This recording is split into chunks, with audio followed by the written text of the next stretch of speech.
wabarakatuh. Selamat pagi anak-anakku sekalian. Hari ini Bapak akan memperkenalkan nama Bapak Opardi sebagai guru fisika di SMK Bina Esa. Kemudian perlu kalian ketahui ya, untuk mata pelajaran fisika, karena fisika itu nanti akan Bapak jelaskan. Untuk materi hari ini kita akan mempelajari mengenai macam-macam alat ukur dan ketelitiannya. Kita bisa perhatikan dari video berikut ini. Macam-macam alat ukur dan ketelitiannya. 1. Alat ukur untuk satuan panjang. Bagian A, mistar. Kita perhatikan gambar mistar. Penggaris atau mistar adalah sebuah alat pengukur dan alat bantu gambar untuk menggambar garis lurus. Satuan terkecil dari mistar adalah 1 mm, sehingga ketelitiannya adalah setengah dari satuan terkecil, yaitu 0,5 mm.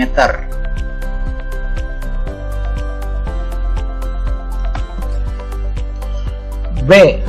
Jangka sorong atau vernier caliper. Kita perhatikan gambarnya, gambar daripada jangka sorong.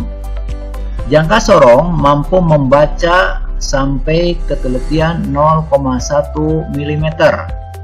Jangka sorong dapat digunakan untuk mengukur diameter luar dan diameter dalam dari suatu objek yang diukur. C. Mikrometer sekrup. Nah, kita perhatikan gambar daripada mikrometer sekrup. Kemudian keterangannya, mikrometer sekrup mampu membaca ukuran sampai ketelitian 0,01 mm atau 10 mikrometer. Ketelitian seperti itu biasanya digunakan pada bagian yang saling berpasangan, poros dan lubang poros, bearing dan rumah bearing, dan sebagainya.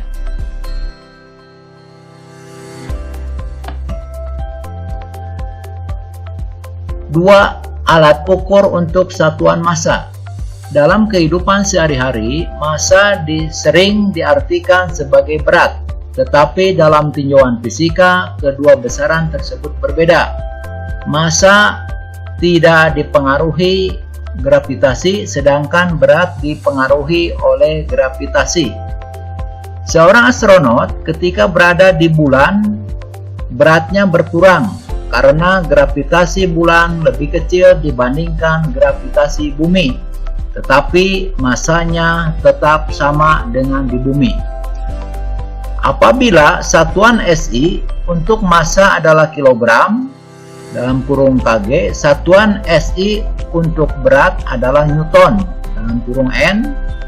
Secara umum, alat ukur yang dipakai untuk mengukur satuan massa adalah neraca lengan, neraca digital, dan timbangan.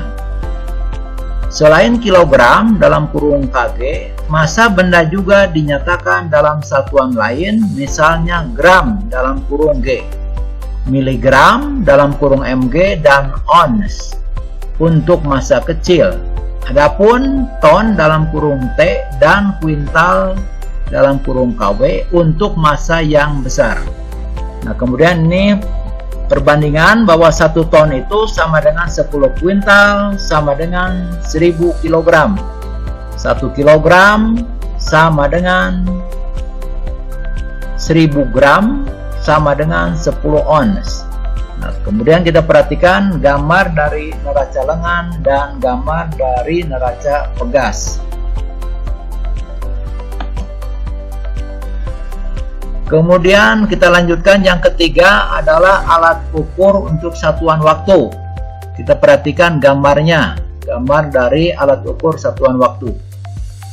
Kemudian keterangannya bahwa waktu didefinisikan dengan selang waktu terjadi dua peristiwa atau kejadian. Misalnya, waktu siang adalah sejak matahari terbit hingga matahari tenggelam. Waktu hidup adalah sejak dilahirkan hingga meninggal. Untuk peristiwa-peristiwa yang selang terjadinya cukup lama, waktu dinyatakan dalam satuan-satuan yang lebih besar, misalnya menit, jam, hari, bulan, tahun, abad, dan lain-lain.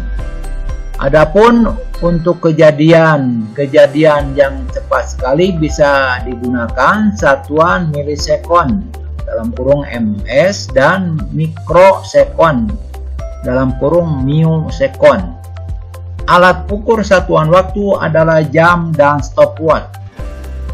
Demikian pembelajaran hari ini. Mudah-mudahan apa yang Bapak sampaikan kepada kalian mudah-mudahan bermanfaat. Wassalamualaikum warahmatullahi wabarakatuh.